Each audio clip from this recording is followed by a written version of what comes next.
Vamos a conversar a esta hora sobre precisamente la recta final de cara a los comicios legislativos en Venezuela. Vía Skype nos acompaña desde Caracas, la capital de ese país suramericano, el defensor del pueblo, Tarek William Saab. Gracias, defensor, por acompañarnos. Buenas tardes.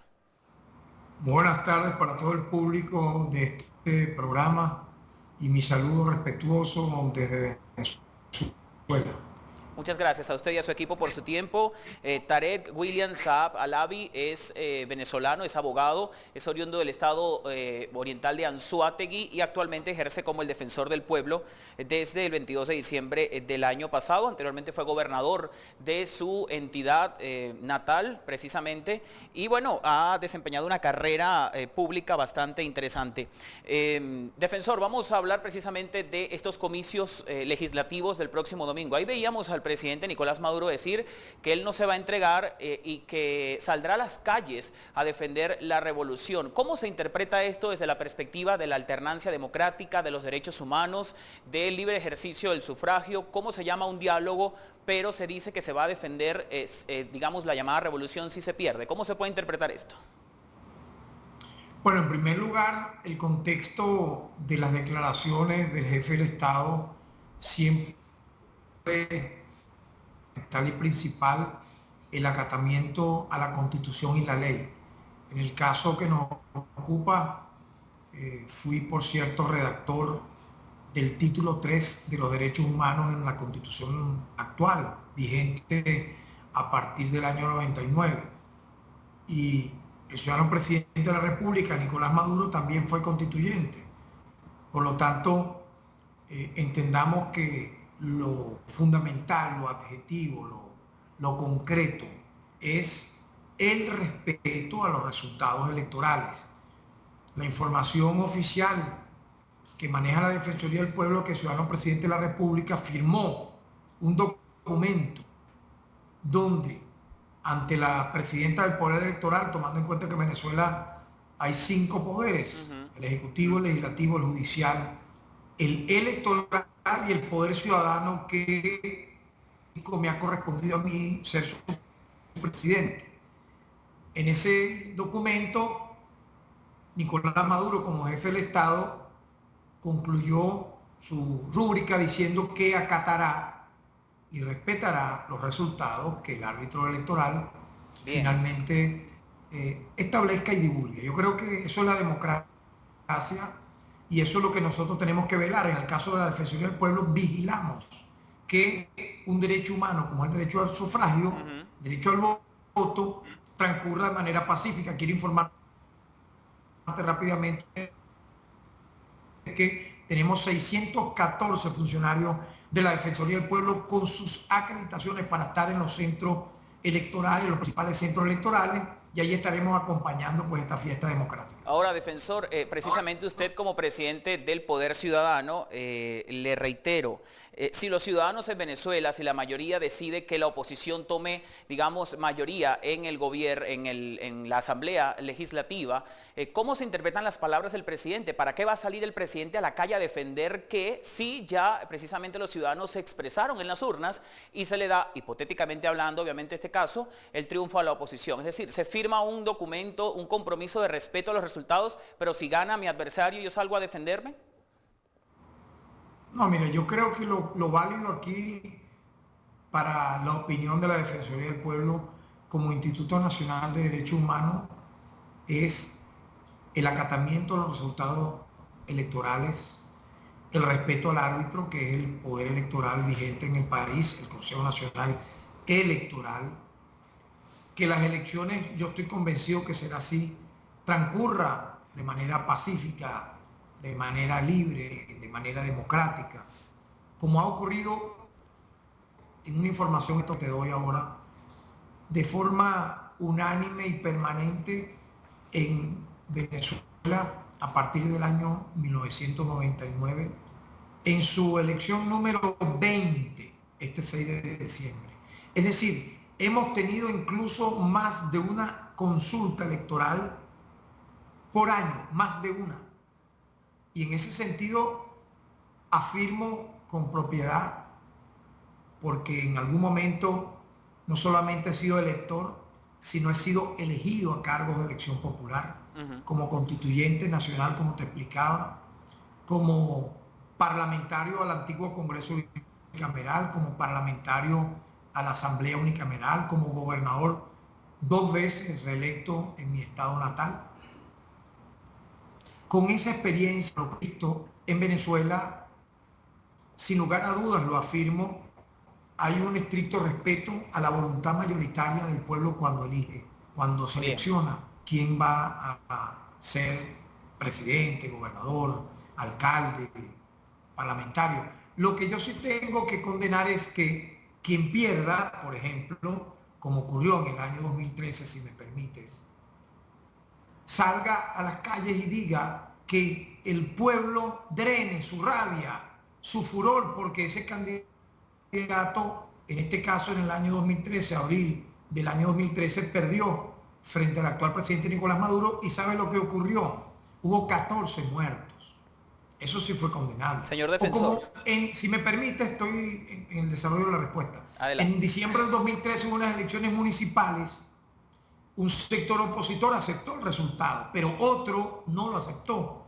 Hizo un llamado a la salida, al desconocimiento de las autoridades legítimas del Estado, y hubo 43 muertos y 800 heridos. Por lo tanto, yo creo que la palabra clave aquí es respeto irrestricto a la voluntad del elector, respeto al árbitro electoral, respeto a la Constitución y a la ley.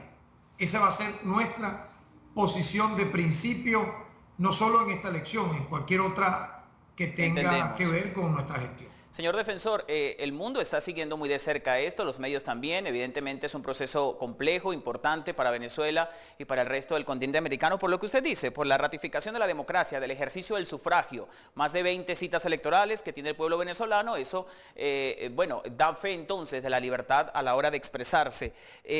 Hay quienes han cuestionado que precisamente en anteriores elecciones, señor defensor, no se ha respetado por parte del gobierno y de las instituciones del gobierno venezolano, de algunos, la elección. Hablo y cito de 2 casos. Por ejemplo, la exdiputada María Corina Machado fue elegida en su momento como diputada, y el alcalde metropolitano de Caracas, Antonio Ledesma, también fue electo. En este momento ellos no están en sus cargos porque fueron removidos por acciones, digamos, emprendidas y avaladas por el Tribunal Supremo de Justicia. ¿Qué le dice usted a la gente que desconfía de las instituciones venezolanas? Mira, yo soy bastante respetuoso. Y si usted revisa nuestro discurso en este presente 2015 y años pasados, de la política interna de las naciones.